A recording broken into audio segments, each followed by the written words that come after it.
you're right. And Brian Robbins is the guy I keep forgetting the name of over at Paramount.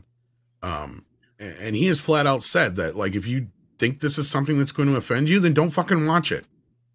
Right? He didn't say we're going to censor it. He didn't say we're not going to carry it on Paramount Plus. And he said this just before they dropped Beavis and Butthead. So I think there was reasons for it. Yeah. Like, he was saying, like, we're going to start seeing some entertainment like you used to, and don't expect it to be censored or necessarily sensitive to certain people. I mean, look at Beavis and Butthead. The Beavis and Butthead movie of this year. It was anti-woke. Yeah. It actively mocks wokeness. And it was, depending on who you ask, either the best or second best movie of the year. Yeah. Well, not only that, if you look at the series itself, they had some moments where they did mock a lot of the modern culture as well, which was brilliantly done.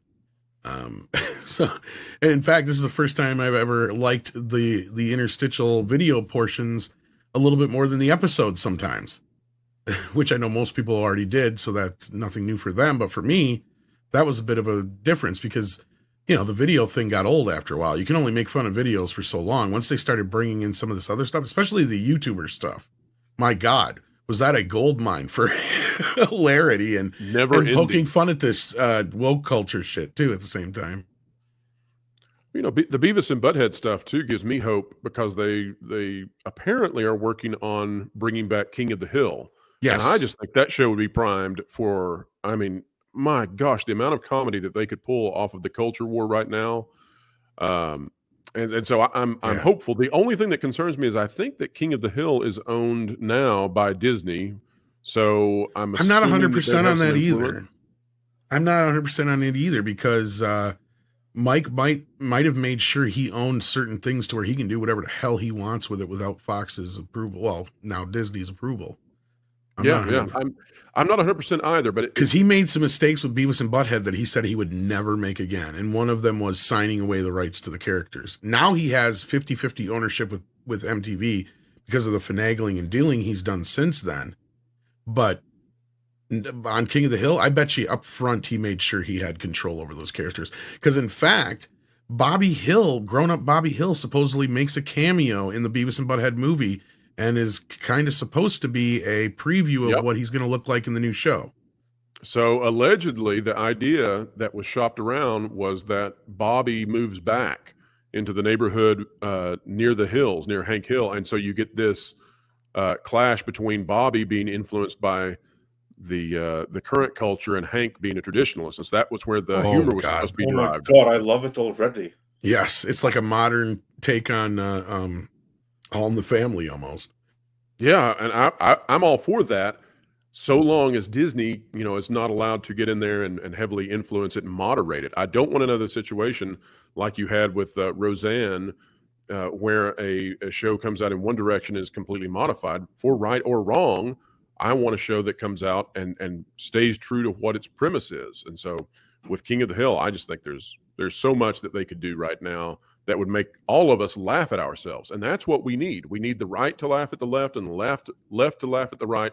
And then let's all laugh at each other. That's what we need, because when you're so sacrosanct that you can't make fun of each other, there's a huge problem. And that's what comedy does. It's the pressure relief valve that allows us to all mock ourselves and not go to war with one another. So bring that back and bring back the propane. Yeah. Well, according to this, it will not happen on Fox. So there's kind of part of the answer.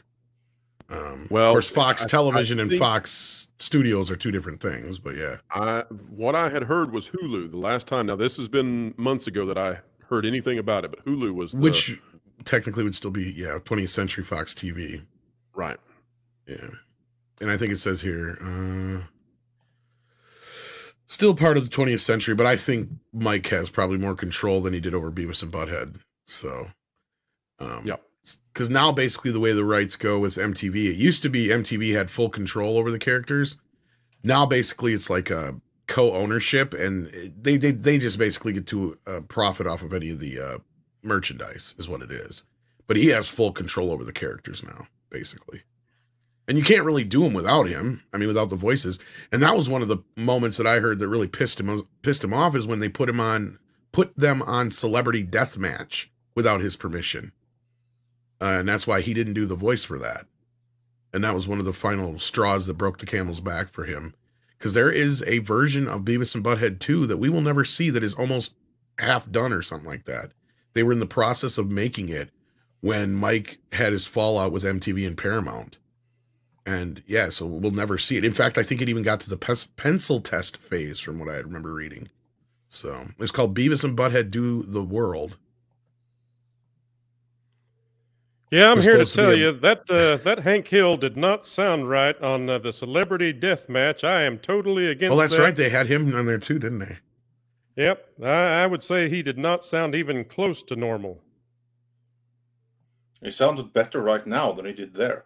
Yeah. Well, thank you. It wasn't close, but I tried.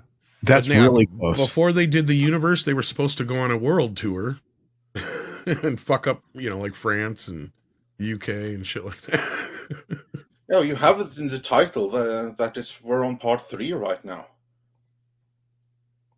Huh? What was the last part? I didn't hear it. Yeah, like just going by the titles, we are on the last movie was obviously movie number 3. It's supposed to be movie 3, yeah, because it has no association with the other one, yeah. Yeah, so I just hope that one day they're gonna retroactively make part 2. I doubt it, but it'd be cool. Yeah.